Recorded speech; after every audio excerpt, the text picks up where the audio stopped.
안녕하세요. 오늘은 49번째 날입니다. 자, 오늘은 저번 시간에 이어서 멀티미디어 메모 앱의 두 번째 단계를 진행을 해보도록 하겠습니다.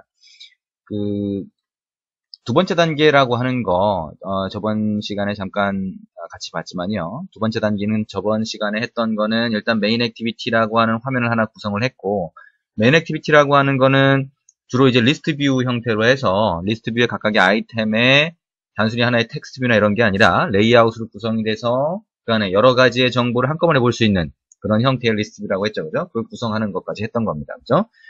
이번 시간에는 우리가 가장 먼저 해야 될 게 뭐냐면 입력 화면입니다. 우리가 저번 시간에 가상으로 넣는 그런 형태가 아니라 실제 여러분이 데이터를 입력하려고 그러면 메인 화면만 있어서는 안 되겠죠. 그죠? 거기에서는 단순히 리스트 뷰로 보여주는 역할을 하게 되니까 우리가 거기에서 새 메모라고 하는 버튼을 눌렀을 때 입력 화면이 나오고 여기에서 데이터를 입력한 다음에 저장을 누르면 다시 메인 화면으로 돌아가서 입력한 데이터가 보이게 그렇게 구성을 해야 되겠죠. 그래서 새로운 액티비티를 하나 당연히 만들어야 될 겁니다. 그죠? 입력 화면이 필요하니까. 그래서 여기 보시는 것처럼 입력하면은 이런 형태로 구성을 할 수가 있습니다.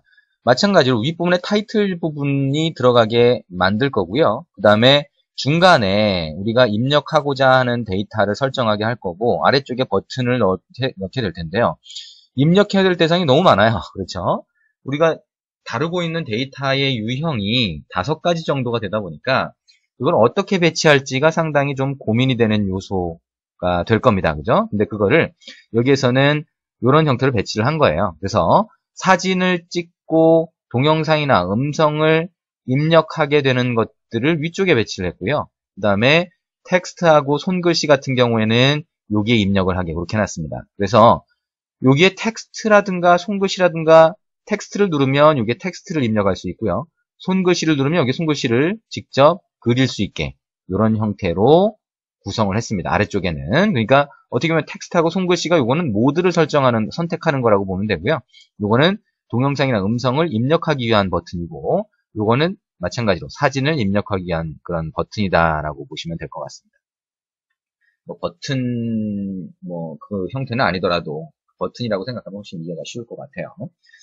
그래서 결국에는 위쪽 부분은 이제 타이틀을 보여주는 거고 중간에는 데이터 입력을 위한 거죠. 그죠? 입력을 위한 데이터 표시 영역이 되는 거고 아래쪽이 버튼 영역이 된다라고 얘기를 할 수가 있겠습니다.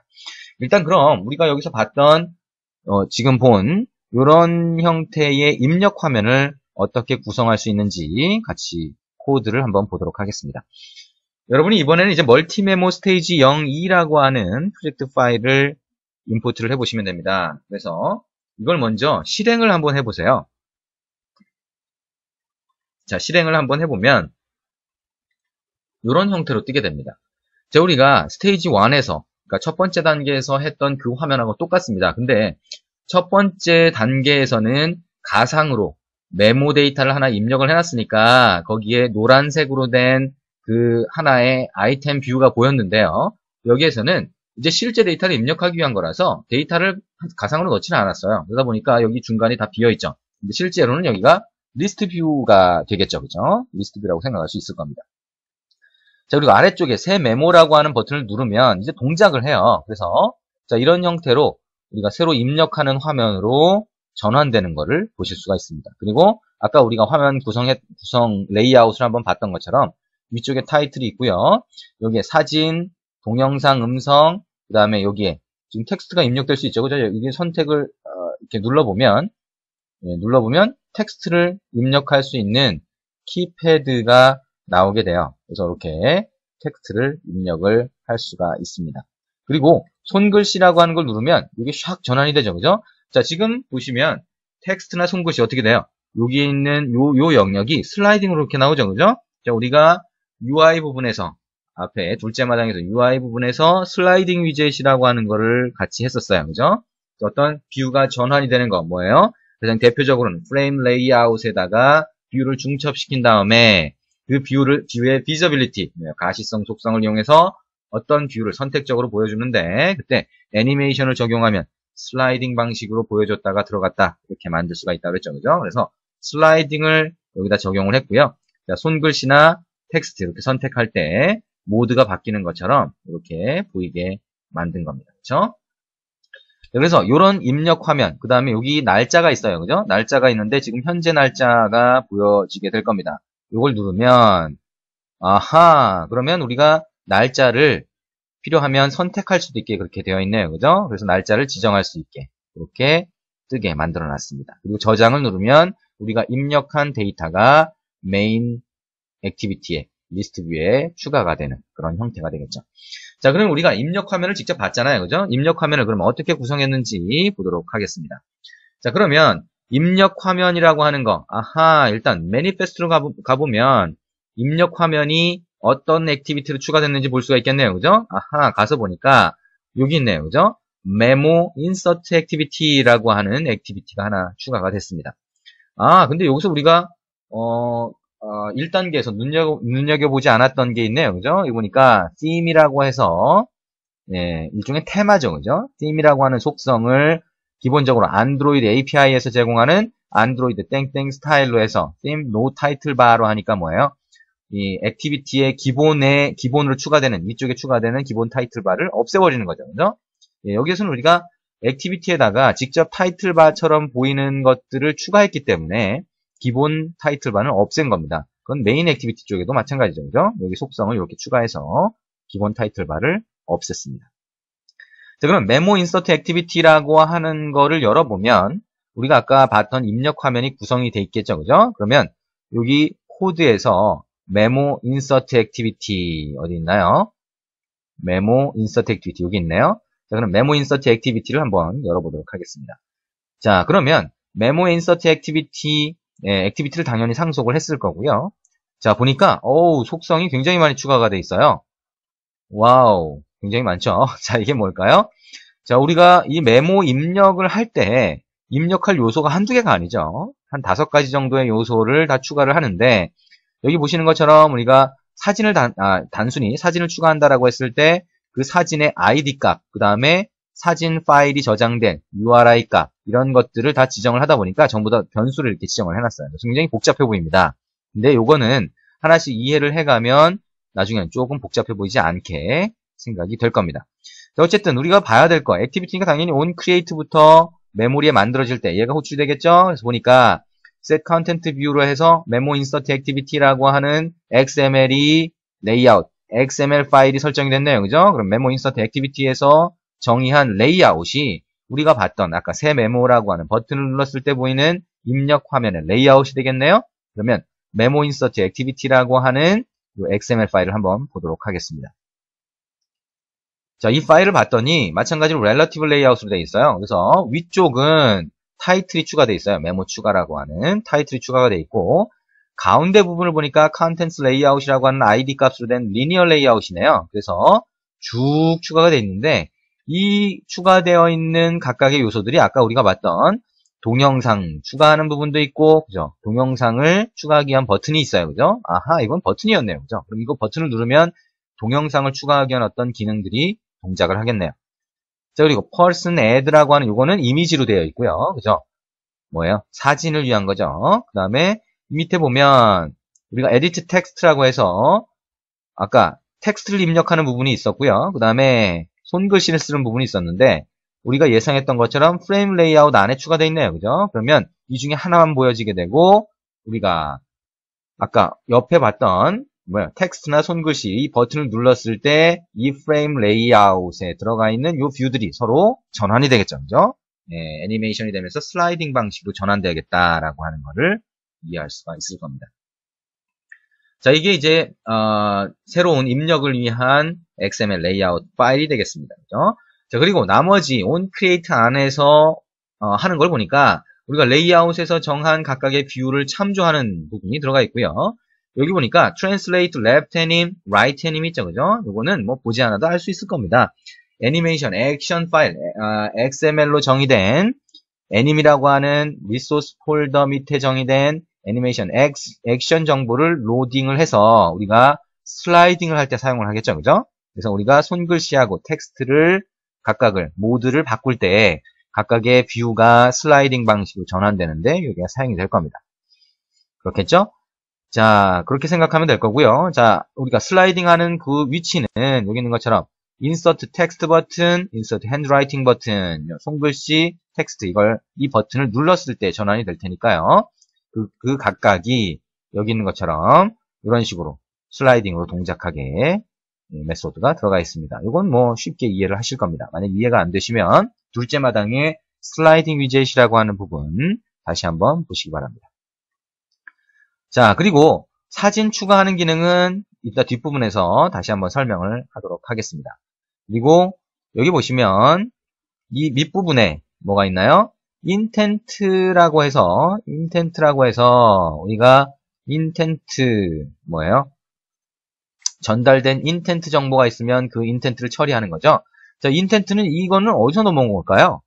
아마도 메인 액티비티에서 넘어온 거겠죠. 그죠? 메인 액티비티에서 이 입력 화면으로 정의된 이 액티비티를 띄우려면 스타트 액티비티나 스타트 액티비티 if 리절트를 사용을 할 텐데 그때 인텐트를 전달하면 여기 보시는 것처럼 이렇게 get intent로 해서 처리를 하겠죠. 그래서 보니까 아하, 우리가 메인 액티비티에서 새 메모를 눌렀을 때는 여기 있는 것처럼 새 메모라고 하는 타이틀을 보여주고, 그렇죠?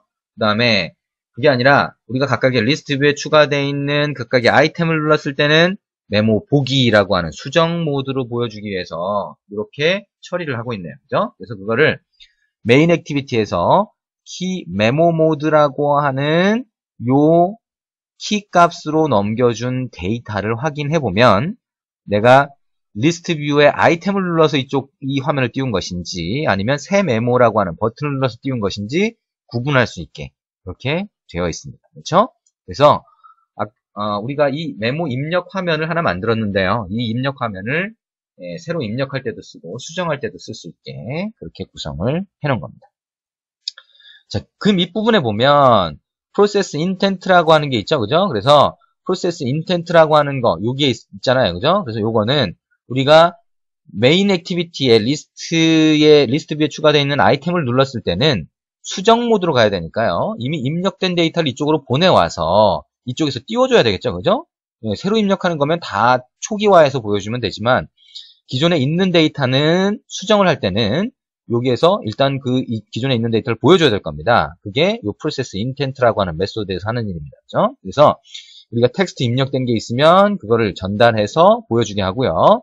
만약에 사진이라든가 비디오나 이런 것들이 있으면 그거를 어떻게 해요? 파일의 위치를 가져와서 여기에다가 설정을 여기 set media image라고 해서 설정을 하게 하는 거죠. 그렇죠? 자, 그렇게 이해를 하면 될 겁니다. 하단 메뉴 설정하는 게 있고요. 자, 그러면 여기까지 보면 일단은 우리가 이 새로 입력을 위한 액티비티를 XML 레이아웃에서 정의를 해놓고 그 다음에 그걸 참조해서 초기화하는 부분까지 봤어요. 그러면 당연히 우리가 메인 액티비티로 돌아가 보면 저 액티비티, 새로 만든 액티비티를 띄우는 부분이 있겠죠. 그죠? 언제 띄워요? 먼저 새 메모를 눌렀을 때 띄워주겠죠. 그렇죠? 그러면 새 메모를 누르는 게 어디 있어요? 여기 있죠. 새 메모 버튼 설정이라고 하는 부분이 있어요. 그래서 뉴 메모 버튼이라고 하는 이걸 눌렀을 때 보니까 이제 우리가 1단계에서는 여기 코드가 하나도 없었잖아요. 근데 코드를 집어넣은 겁니다. 그래서 메모 인서트 액티비티 우리가 조금 전에 정의한 메모 인서트 액티비티를 지정해서 띄우는데 새 메모니까요. 여기다가 키 메모 모드라고 해서 우리가 베이직 인포에다가 정의해 놓은 그 키 값이 있어요. 뭐라고 정의했는지 한번 가서 볼까요? 그러니까 메모 모드라고 돼 있네요. 그죠? 그래서 메모 모드라고 하는 키 값으로 넣었는데 그거를 메모 인서트 뭐예요? 새로 추가를 하는 모드 값으로 던져준 거죠. 그렇죠?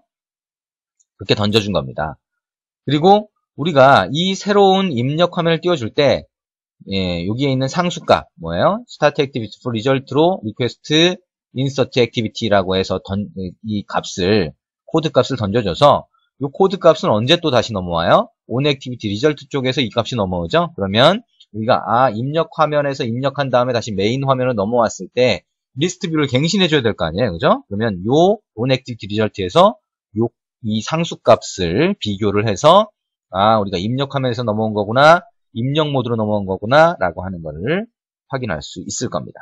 자, 그럼 그거 먼저 확인해 볼까요? 네, 가서 보니까 밑부분에 쭉 내려가 보면 아마도 on activity result가 있겠죠. 있네요, 그렇죠? 그래서 우리가 아까 입력 화면을 띄웠을 때 request insert activity를 가지고 띄웠으니까 그거가 이렇게 확인이 됐을 때 예, 그 입력 화면에서 다 끝내고 나서 넘어왔겠죠. 그죠? 그러면 어떻게 했어요? load memo list data라고 하는 메소드를 호출을 했습니다. 그렇죠? 이건 뭐예요? 아마도 메모 데이터를 로딩을 하는 거겠죠? 자, 근데 여기서부터는 이제 데이터베이스에 대한 내용을 같이 하도록 할 겁니다. 자, 뭐예요? 우리가 지금까지는 그냥 메모리에다가 뭔가 데이터를 만들어 놨어요. 어떻게? 메모 리스트 아이템이라고 하는 인스턴스 안에다가 데이터를 넣으면 그게 리스트 위에 보여졌죠. 그죠? 메모 리스트 아이템 뷰를 통해서 각각의 아이템으로 보여졌는데 이건 이제 데이터베이스로 저장을 해야 될 필요가 있습니다. 자, 그러면 이제 데이터베이스로 저장하는 부분을 한번 볼까요? 자, 그러면 자, 우리가 이거를 먼저 생각을 해볼 수가 있을 겁니다. 자, 여기 보시면 데이터베이스라고 하는 거. 자, 요거는 우리가 그 갤럭시 시리즈죠. 그 S전자의 갤럭시 시리즈에 들어가 있는 가장 기본적인 메모 앱이에요. 그래서 여기에는 그냥 단순히 텍스트 메모만 할 수가 있습니다. 그죠? 그래서 텍스트 메모를 할 때 그러면 이 단순한 텍스트만 저장하는 이 메모 앱은 어떻게 구성된 것일까? 라고 하는 걸 먼저 생각해 볼 수 있다는 거예요. 그래서 이게 실제 내부적으로 데이터베이스가 있겠죠. 그죠? 그러면 여기 있는 것처럼 데이터베이스가 있어요. 그러면 처음에 새 메모 추가라고 하는 걸 하기 전에 메인 액티비티가 보이겠죠. 그죠? 그러면 여기 있는 것처럼 데이터베이스에 들어가 있는 각각의 메모 데이터를 얘가 읽어와야 되겠죠. 그래서 만약에 로드 어쩌고 저쩌고 하는 메소드가 있어서 그 메소드에서 데이터를 쭉 읽어오면 메모 데이터를 각각의 아이템 뷰로 만들어가지고 여기다 보여주겠죠. 그죠? 어디서? 어댑터 안에 getView에서. 그렇겠죠? 네. 그리고 거기에는 이제 날짜 정보도 있고 시간 정보도 있을 겁니다. 그러면 그 다음에 새 메모 추가라고 하는 버튼을 누르면 어떻게 돼요?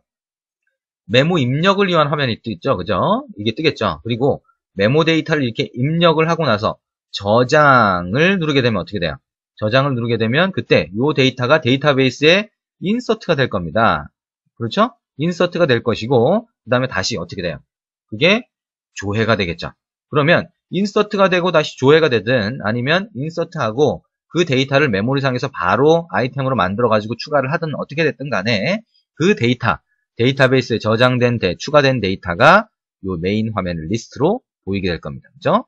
그리고 만약에 이 기존에 추가되어 있는 메모를 수정하고 싶다. 그러면 요 아이템에 여기는 뭐 사실 요 앱에서는 요 연필로 된 거를 누르면 수정할 수 있는 화면을 이동하죠. 그죠? 그게 입력 화면하고 동일합니다. 여기도. 그러면 수정할 수 있는 대로 이동하면서 기존에 입력한 데이터가 여기 보여지겠죠. 그럼 여기서 필요하면 수정하면 그게 어떻게 돼요? 또 데이터베이스에 수정이 됩니다.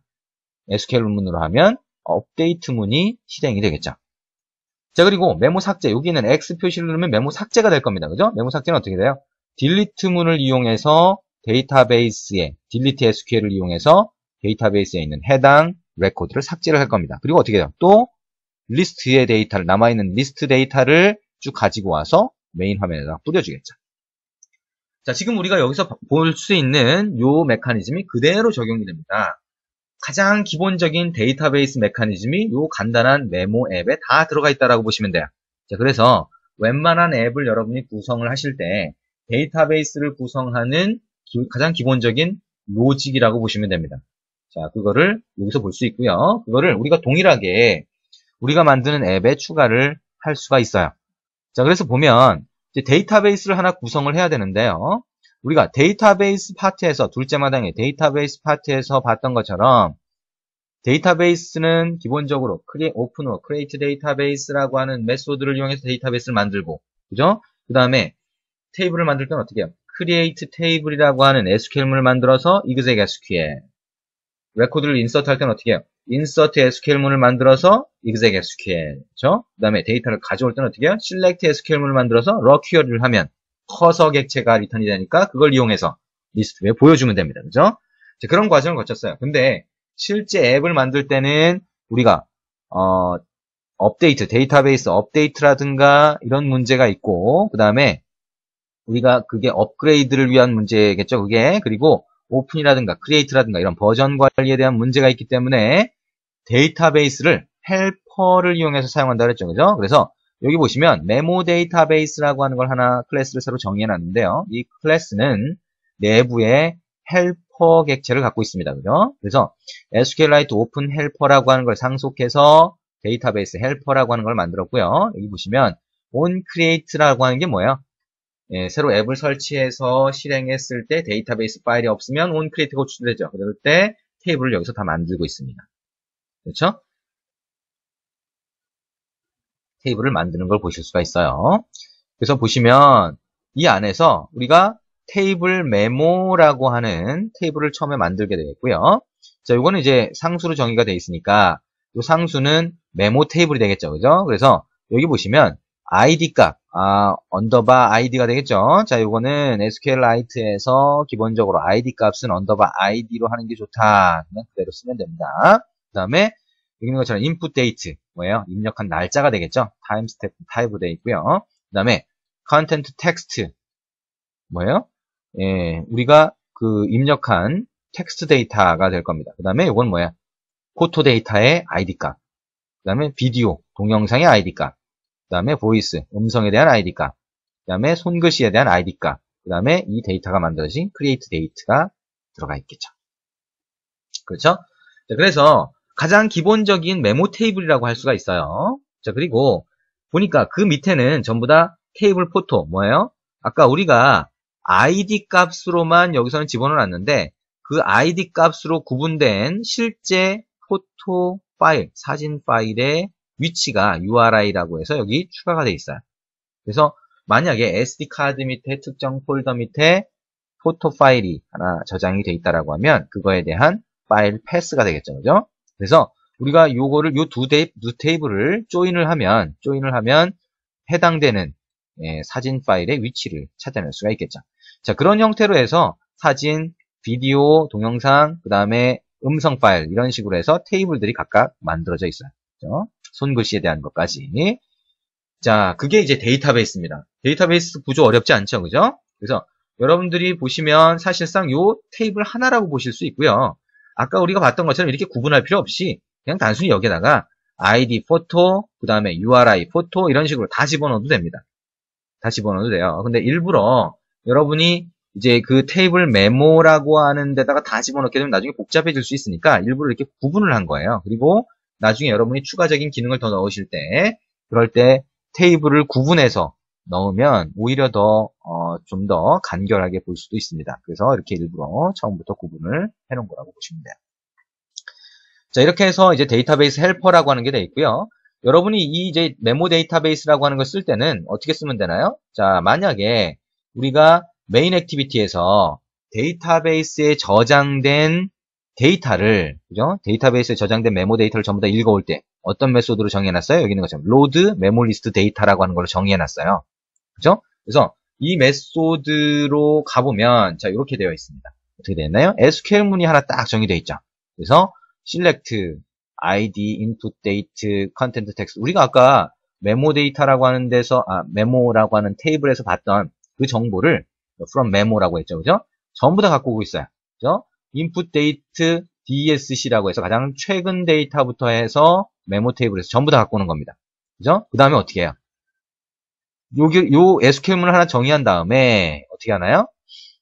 자, m 데이터베이스라고 하는 게 처음에 만들어졌겠죠. 그죠? 자, m 데이터베이스 이렇게 되어 있네요. 멀티 메모 액티비티가 얘잖아요. 그리고 m 데이터베이스라고 하는 게 이렇게 되어 있는데 이 m 데이터베이스는 위에 보시면 우리가 오픈 데이터베이스라고 하는 메소드를 호출하면 m 데이터베이스라고 하는 거를 메모 데이터베이스에 get instance라고 해서 참조할 수 있게 되어 있어요. 메모 데이터베이스가 싱글톤으로 되어 있기 때문에 get instance라고 하면 데이터베이스 객체를 참조할 수 있고요.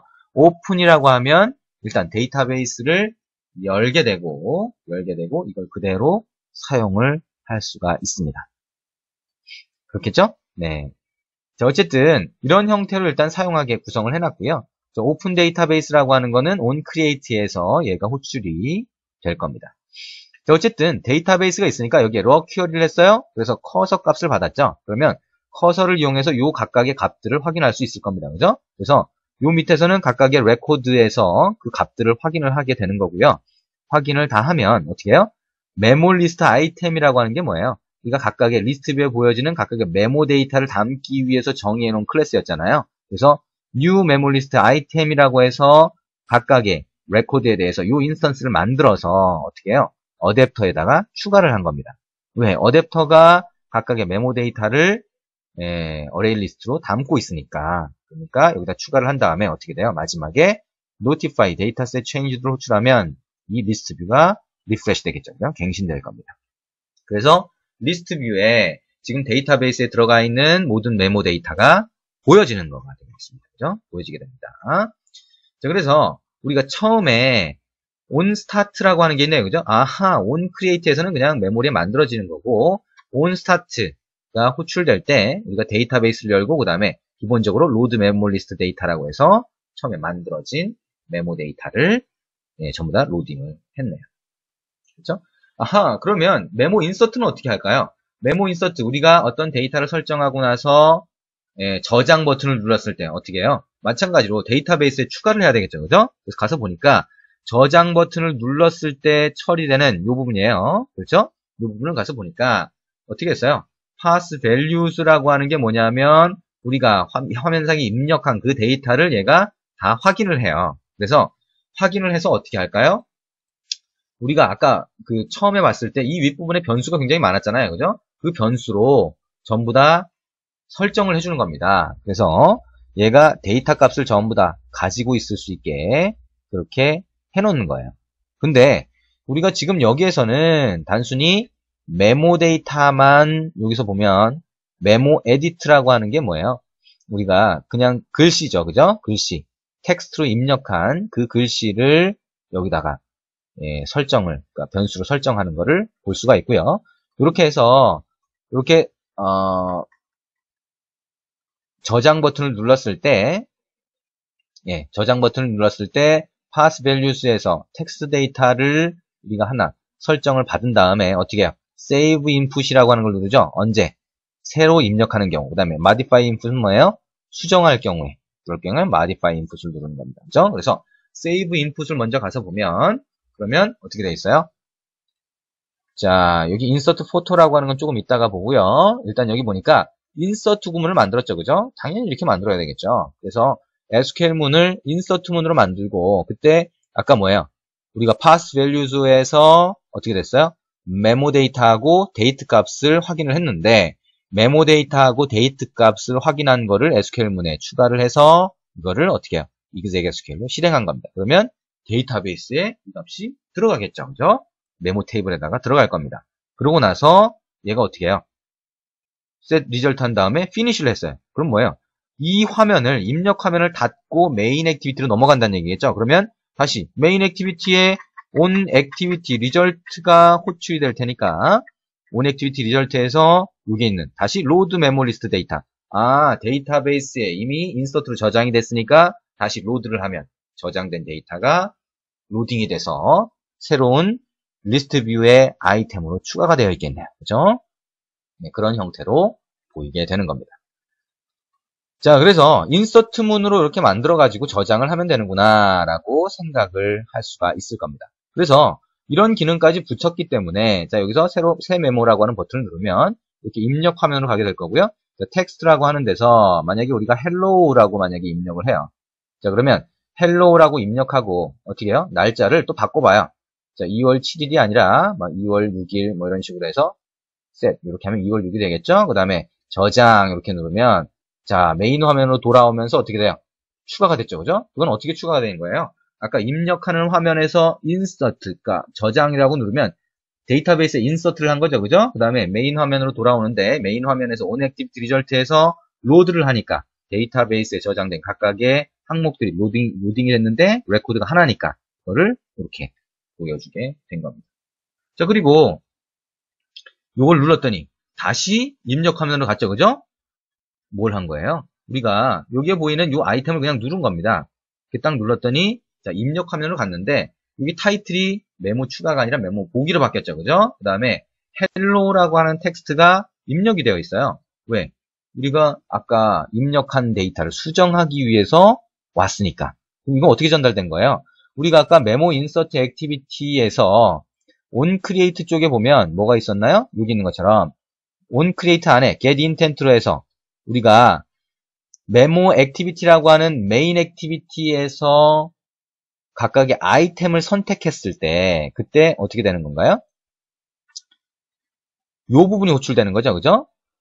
그렇죠? 리스트 뷰에 set on item click listener라고 해서 이게 호출되잖아요. 그래서 보니까 view memo라고 하는 메소드가 호출되는데 우리가 1단계에서는 이게 코드가 없었어요. 이 view memo라고 하는 거 안에. 근데 이제 view memo라고 하는 데 가보면 이런 식으로 코드가 추가가 됐습니다. 그렇죠? 그래서 우리가 조금 전에 봤던 메모 인서트 액티비티를 띄우는데 우리가 새 메모라고 하는 버튼을 눌렀을 때 띄우는 거하고 다르게 엑스트라, 푸드 엑스트라로 해서 부가 데이터를 잔뜩 집어넣고 있죠. 그건 뭐예요? 우리가 지금 선택한 그 아이템에 해당하는 데이터를 전부 다 엑스트라 값으로 넘겨주고 있죠. 그러면 그거를 메모 인서트 액티비티에서 여기서 받는 거죠. 그래서 어떻게 해요? 프로세스 intent라고 하는 거에서 처리를 해주고 있는 겁니다. 그죠? 그래서 엑스트라 값을 받아서 그 다음에 set media image라고 하는 이 메소드에서 필요하면 데이터를 입력 화면에다가 설정해주고 있는 거죠. 그렇죠? 네. 그래서 여기 보시면 우리가 텍스트 데이터 아까 봤던 것처럼 텍스트 데이터가 엑스트라 값으로 나오면 그거를 set text라고 해서 어디다가 뭐예요? 아까 m memo edit가 어디예요? 여기가 되겠죠. 그죠? 여기다가 넣어줬기 때문에 hello라고 하는 글자가 여기 들어가게 된 거죠. 그렇죠? 자, 그래서 이런 형태로 구성을 할 수가 있습니다. 자, 그리고 여기 보시면 우리가 여기서 입력을 할 때 새로 하나 추가를 해볼까요?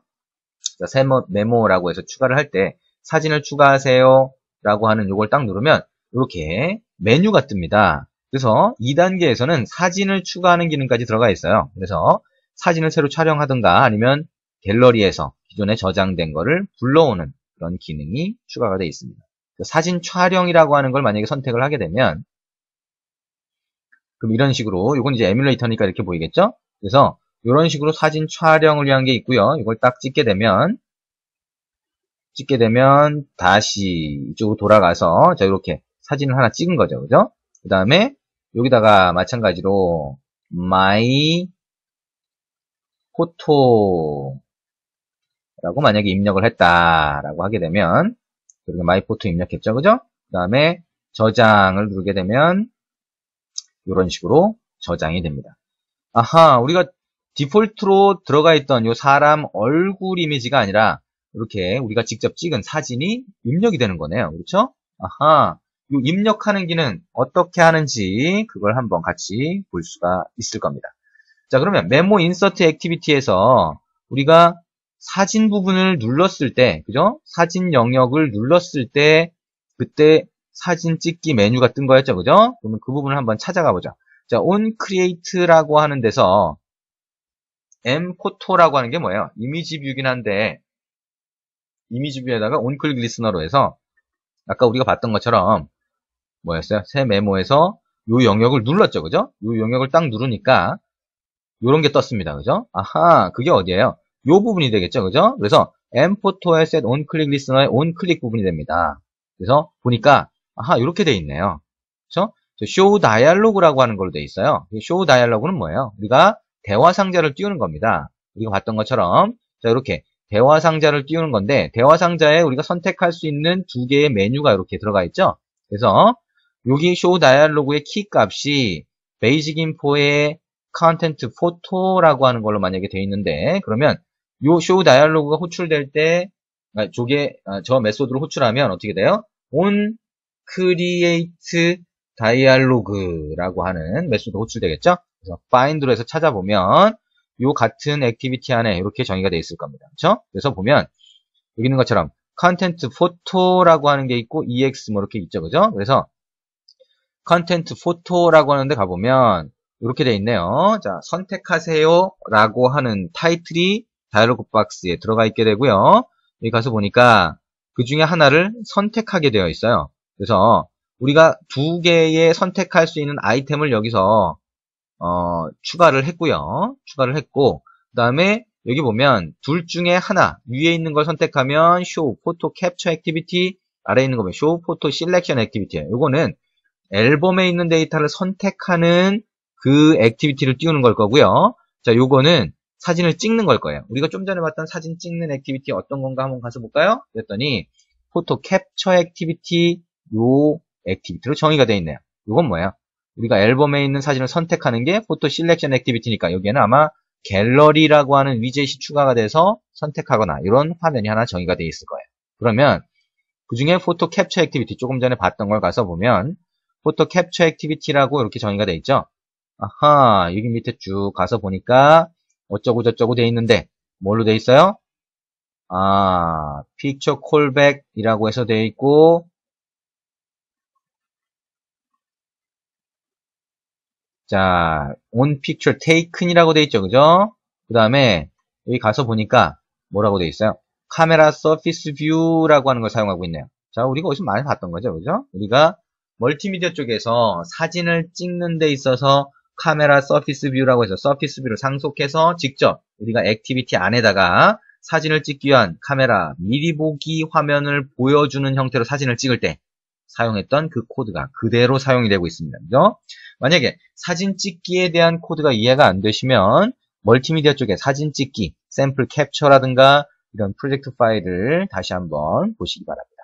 자, 그래서 여기서 이제 사진을 찍어요. 사진을 찍으면 어떻게 돼요? 여기에는 on picture taken이라고 하는 게 호출되면서 여기서 필요하면 데이터를, 사진 파일을 저장을 하게 되죠. 그래서 여기 저장하는 걸 보니까 폴더, 포토라고 하는 폴더 밑에 SD카드 어쩌고저쩌고 돼 있죠. 그죠? 그래서 그 밑에 포토 네임이라고 하는 이름으로 저장이 됩니다.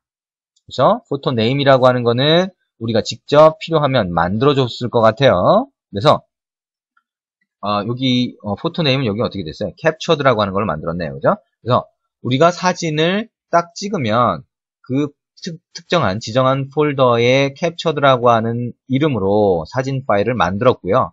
그 사진 파일 만든 거를 우리가 응답에서 받을 수가 있겠죠. 그러면 우리가 사진을 찍은 다음에 다시 돌아올 거예요. 자, 여기 있는 것처럼 사진 찍는 경우에 요 리퀘스트 코드로 확인할 수 있으니까 그때 어떻게 해요?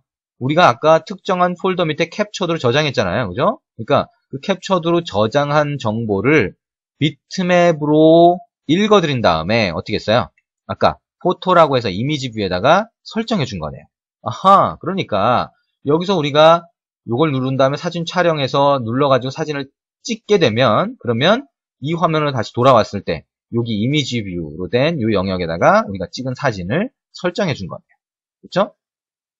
그러면 그 다음에 우리가 저장했을 때는 어떻게 될까요? 이 설정한 정보가 다시 메인 액티비티에 여기에 보여야 될 거 아니에요? 아하, 그러면 다시 이 메모 인서트 액티비티에서 저장을 눌렀을 때 그럴 때 그러면 여기도 마찬가지로 이쪽으로 돌아올 거잖아요. 그죠? 그러면 여기 보니까 우리가 아까 봤던 것처럼 메모 데이터를 로딩하는 이게 있는데 여기서 보니까 SQL문, 실렉트문을 이용해서 커서로 전부 다 레코드 값을 갖고 왔죠. 그죠? 그리고 여기서 포토에 대한 값을 보니까 포토 아이디하고 포토 URI 스트링이라고 하는 값을 가져왔네요. 그죠? 그래서 포토 URI 스트링이 뭐예요? 우리가 아까 저장한 그 사진 이미지의 패스가 됩니다. 그죠? 사진 이미지의 패스가 포토 URI 스트링으로 되어 있는데 그거를 메모 리스트 아이템을 만들 때 거기다 넣어준 거예요. 그렇죠? 그래서 어댑터에 추가를 해줬는데 이 어댑터에 추가를 해주면 결국에는 어댑터에서 get view를 가지고 뷰를 만들어줄 때 적용을 하겠죠. 그죠? 다시 한번 가서 볼까요? 그러면 메모 리스트 어댑터라고 하는데 가서 get view를 가서 보니까 자, get view를 가서 보니까 이렇게 돼 있네요. 그죠? 자, media 여기 있는 것처럼 set contents라고 하는 거하고 set media state라고 하는 게 있는데 거기 가서 보니까 이런 형태로 들어가 있는 걸 볼 수가 있습니다. 만약에 자, 인덱스 3이라고 해서 사진 파일이 만약에 지정이 돼 있으면 여기 있는 것처럼 아이템 포토라고 하는 게 뭐예요? 자, 우리가 여기서 보면 이 부분이 될 겁니다. 그죠? 거기에다가 우리가 넘겨받은 그 데이터를 가지고 데이터가 뭐예요? 사진 이름일 겁니다. 그죠? 예, 사진 파일의 이름일 거예요. 그래서 그 특정한 폴더의 사진 파일 이름을 찾아서 이미지 URI라고 해서 그 이미지 뷰에다가 설정해주는 이 코드를 볼 수가 있습니다. 그렇죠? 자, 우리가 아직은 이 동영상이라든가 음성이라든가 이런 것들은 설정해 주는 거를 볼 수가 없어요. 그렇죠? 자, 이거는 전부 다 디폴트 값만 이렇게 보여주게 해놨습니다. 지금은 우리가 이번 단계에서 한 게 뭐예요? 자, 여기서 보실 수 있는 것처럼 우리가 새 메모를 누르거나 아니면 이렇게 있는 것처럼 기존 아이템을 누르면 메모 추가라든가 메모 보기라든가 이런 식으로 해서 새로 만든 그죠? 입력 화면을 볼 수 있게 해놨고요. 만약에 수정 모드로 들어가게 되면 기존에 추가한 데이터가 이 입력 화면에도 보일 수 있게 이렇게 해놓은 겁니다. 자, 그리고 지금 여기서 사진이라고 하는 걸 이렇게 누르면 새로 사진을 찍거나 아니면 사진을 불러올 수 있도록 그렇게 해서 화면을 구성한 다음에 사진을 여기다 설정하게 되고요. 그 다음에 메인 화면에서도 이렇게 사진을 찍게 되면 여기 보여지게 구성했어요. 그리고 이거를 전부 다 데이터베이스로 저장했죠. 그죠? 그래서 데이터베이스는 SQLite Open Helper라고 하는 걸 이용해서 메모라는 테이블에 데이터를 저장할 수 있게 이렇게 전부 다 구성을 해놨습니다. 그래서 우리가 지금 메인 화면, 메인 액티비티에서 보는 거는 데이터베이스에서 읽어온 레코드 값을 이렇게 리스트 뷰 아이템으로 보여주는 거고요. 그 다음에 새로 추가를 하게 되면, 새로 추가해서 저장을 하게 되면 이 저장했을 때 데이터베이스에 레코드를 추가하고 그걸 다시 여기다가 보여주게 이렇게 전부 다 구성을 한 거죠. 자, 이번 2단계에서는 꽤 많은 것들을 했습니다. 그죠? 그래서 데이터베이스 기능도 붙여봤고요. 그 다음에 새로 입력하는 입력 화면도 구성을 했습니다. 그리고 입력 화면 자체가 입력 모드일 때가 있고 수정 모드일 때가 있으니까 그 각각을 나눠서 코드를 구성을 해봤습니다. 그리고 사진을 추가하는 기능, 여러분이 멀티미디어에서 했던 사진을 추가하는 기능까지 여기다가 만들어봤습니다.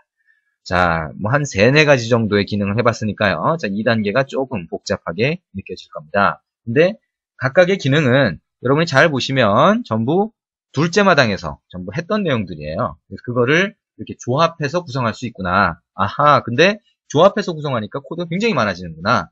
근데 이 굉장히 많아지는 코드가 우리가 각각의 둘째 마당에서 했던 각각의 내용들을 정확히 이해한다면 그러면 이런 형태로 조합이 된 거니까 각각의 부분에서 내가 필요한 부분을 뽑아서 쓰거나 아니면 필요한 부분을 수정할 수 있겠구나 라고 생각을 해주시면 됩니다. 자, 마지막으로 매니페스트에 가보시면 우리가 아까 사진 찍기, 그 다음에 사진 선택 이런 액티비티를 추가한 거를 보실 수 있고요. 사진 찍기 같은 경우는 랜드스케이프 모드로 이렇게 보여주는 거를 보실 수가 있습니다. 그리고 마지막에 보면 퍼미션을 추가했죠. 그죠? 권한을 추가했습니다. 그래서 SD 카드 쪽으로 접근하는 거니까 Write External Storage라고 하는 권한을 줬고요. 그 다음에 카메라를 사용하니까 카메라 권한을 준 거를 보실 수가 있습니다. 자, 이제 둘째 단계, 두 번째 단계까지 하니까 이제 어느 정도 기능이 만들어졌죠. 그죠? 두 번째 단계에서 거의 대부분을 했기 때문에 데이터베이스 기능까지 했기 때문에 데이터베이스 기능은 이제 여러분이 어떤 앱을 만들든지 간에 거의 항상 기본적으로 쓰게 되는 기능입니다. 왜냐하면 사용자가 입력하는 데이터가 한두 가지는 적어도 있겠죠. 그죠? 그래서 데이터베이스 기능까지 붙이면 앱이 어느 정도까지는 돌아갑니다. 그죠? 그래서 여러분들이 보면, 이 앱이 뭔가 동작하는 것처럼 이렇게 보여요. 그죠? 네. 자, 그래서 두 번째 단계까지 했고, 이 두 번째 단계를 통해서, 어느 정도 우리가 앱을 구성을 이렇게 할 수가 있구나라고 하는 걸 이해를 하셨을 것 같습니다. 자, 우리 다음 단계, 다음 시간에는 우리가 손글씨 추가하는 거, 그 다음에 손글씨 이외에 동영상이라든가 음성이라든가 이런 것들 추가하는 거, 그죠? 거기까지 하면 결국엔 멀티미디어 기능을 전부 다 추가하는 거가 되겠죠, 그죠? 그런 내용까지 해서 이 앱의 마무리를 해보도록 하겠습니다. 앱을 이제 완성을 하는 거가 되겠죠. 자, 오늘 한 내용들 다시 한번 복습을 해보시고요. 만약에 잘 이해가 안 되는 부분이 있으면 둘째 마당에 해당되는 내용을 찾아서 다시 한번 익숙하게 그렇게 한번 만들어 보시기 바랍니다. 수고하셨습니다.